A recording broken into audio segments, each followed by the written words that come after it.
Hello everybody, welcome back to this week's video.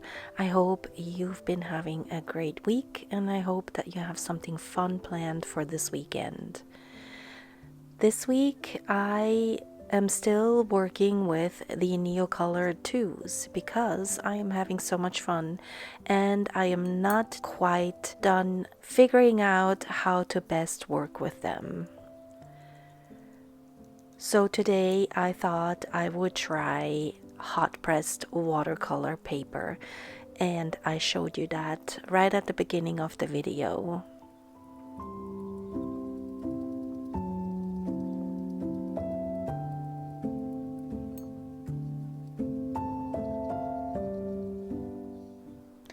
One of the reasons why I wanted to use hot pressed paper today was to see whether the white pens would work better on that surface because it is a lot smoother.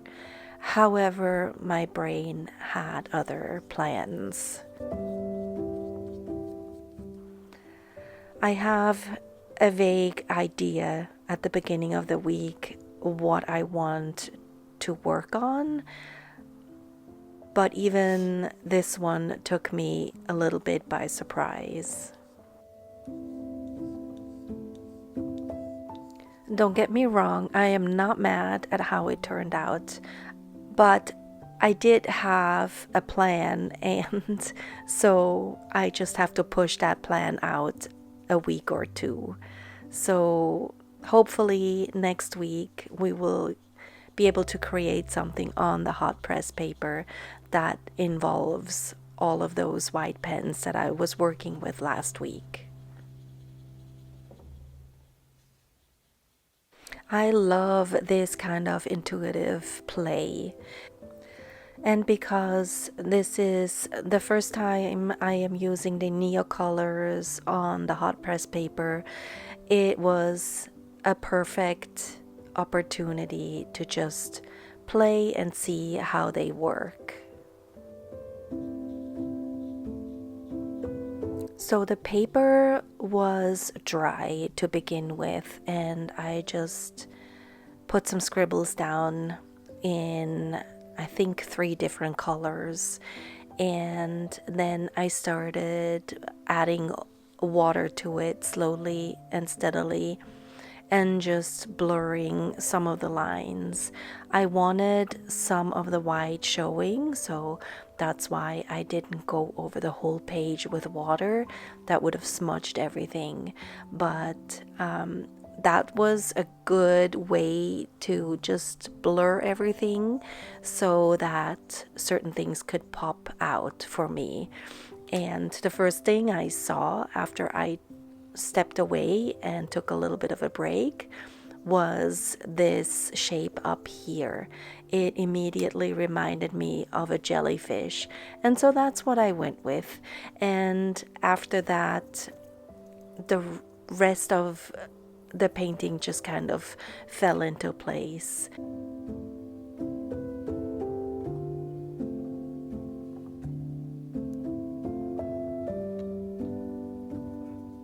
I was debating whether I should add a couple more little fish to it, but then I decided against it. He looks a little bit lonely, but hopefully with the jellyfish he won't feel so alone.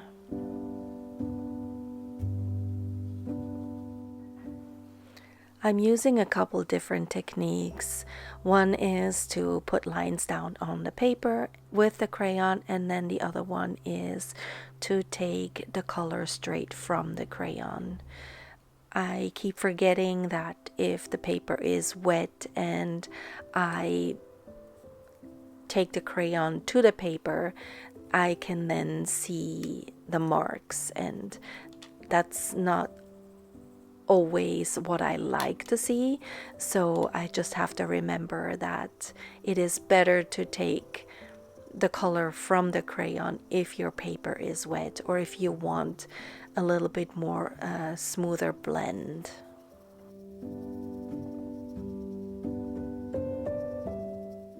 Initially, I was just going to stick with blues and greens, but I can't help myself. I really like adding purple to this mix.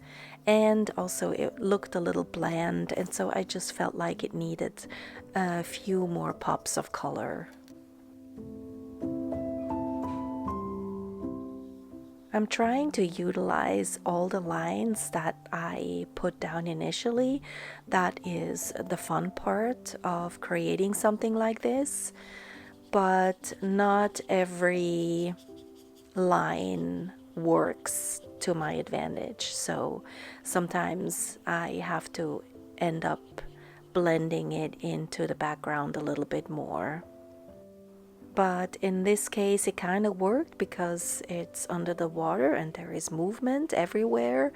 And so those wiggly lines, even if I didn't do anything with them per se, I was still able to kind of keep them in the painting.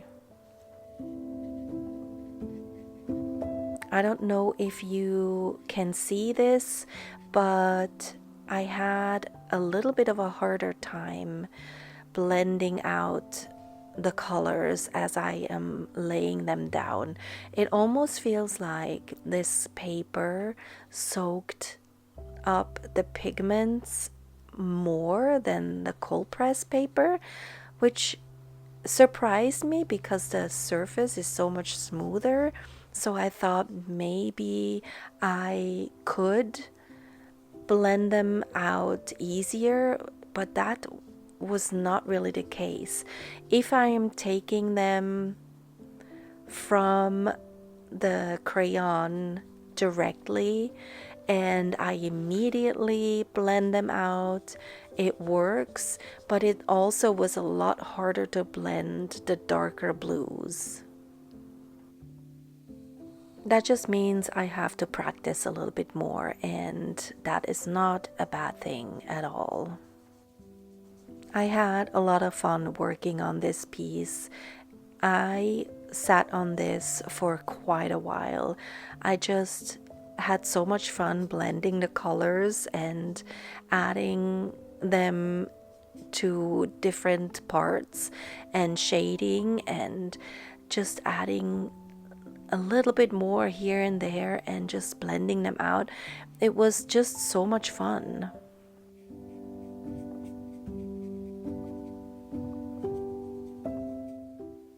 I was also a little surprised that it was easy to layer lighter colors on top of the darker ones.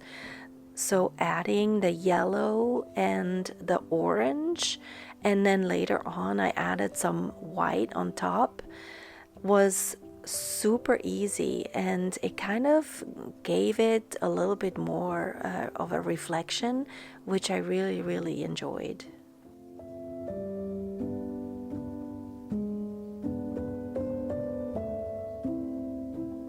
I'm still getting used to the fact that these colors aren't permanent, so I just have to be a little bit more careful when I add more colors if I don't want to disturb the layer that's underneath or adjacent to what I'm working on.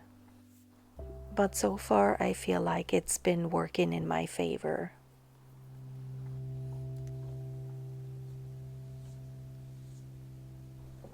I debated whether I should maybe try and use the white pens on the top portion of this painting, but it just couldn't work it in. So that just leaves me with doing another one of those videos with Neocolors next week. I just really want to try it on this paper, and hopefully everything will cooperate.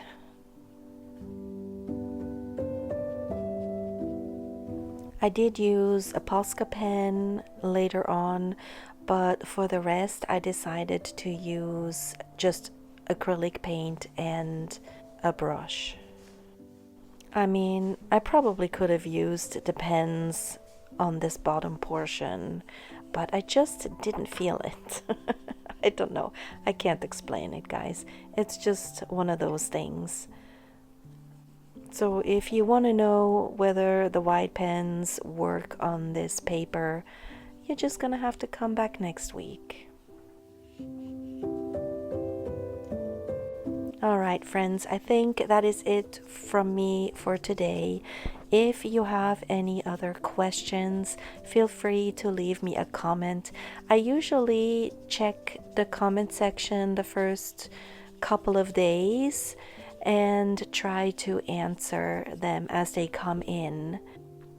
Everything I used in this video today is listed below in the description box for you as well. And if you make it all the way to the end of the video, leave me either a jellyfish emoji or some form of ocean emoji so that I know that you made it all the way to the end. Other than that, I wish you a wonderful weekend. Stay creative wherever you are in the world, and I will see you next Friday again.